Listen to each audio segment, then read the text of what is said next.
The next storyteller, let's keep it going, is Sivan Schondorf.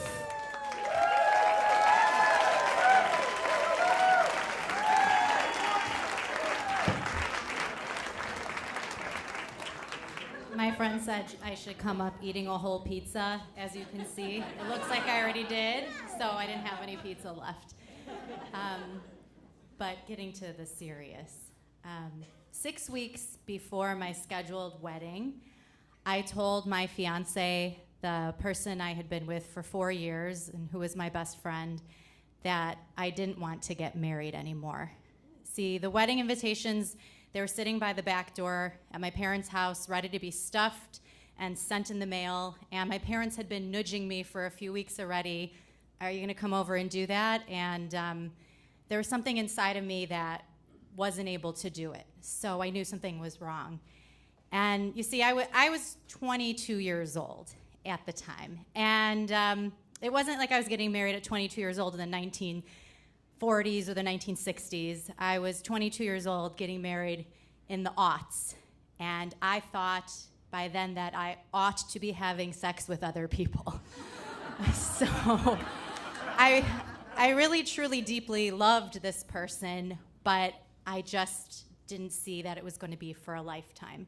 So after a year of breaking up and getting back together, and the wedding was definitely off the table, but seeing if we could work it out, I just knew that it was snowballing into nothing. So I decided to move to California, another LA person, and try that out. And he told me that we needed to abruptly cut off all contact. So it really felt like the loss of love for him was what destroyed him, and for me, it was really the loss of our friendship.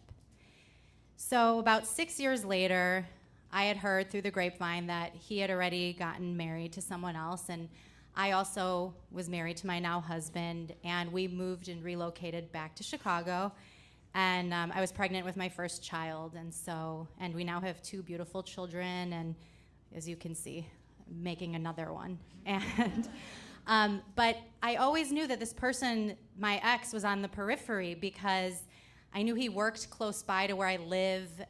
He stayed really close friends with my cousin, which at the beginning I thought was like a grand gesture that I was allowing that. But then, years later, it kind of annoyed me because they were so close, but I didn't get any of the gossip out of it.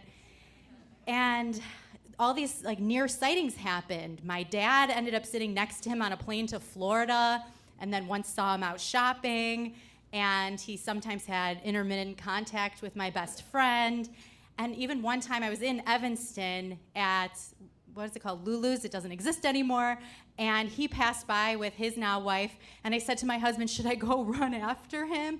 And he's like, that would be so weird, it's not like you're bumping into him. And so I didn't, but I just always felt like there was no closure because it was just cut off so quickly in my mind, but maybe not in his. And then, so 12 years have gone by. And a few weeks ago, I was with my kids, by myself with my kids, and wanted to pop into the grocery store. And in the twilight, through the double doors that were closed, about 50 feet away, I saw him standing in the grocery store. And my heart started beating as fast as it is right now. And my palms were sweaty, and I thought I could just turn around because I'm not prepared for this. I'm not wearing the right makeup.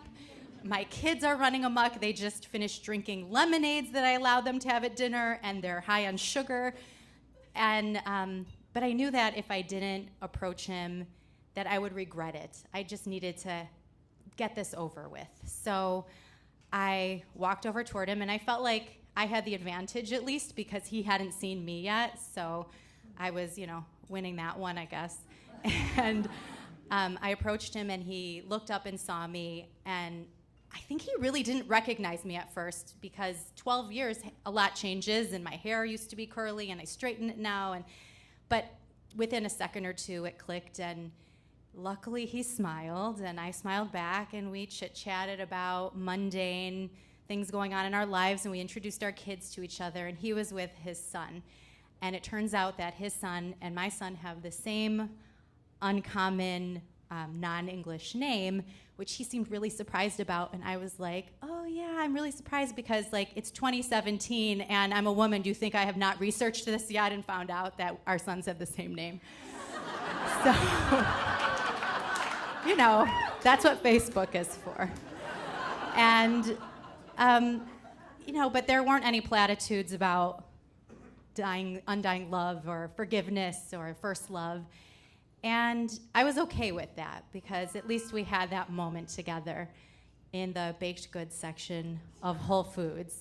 And I'll never know what he thought about our time together, how he looks at it. I don't know if he made a voodoo doll and stabbed it every night or went to therapy or what, but I do know that the experience shaped who I am today, and I hope that he's found the peace that I have.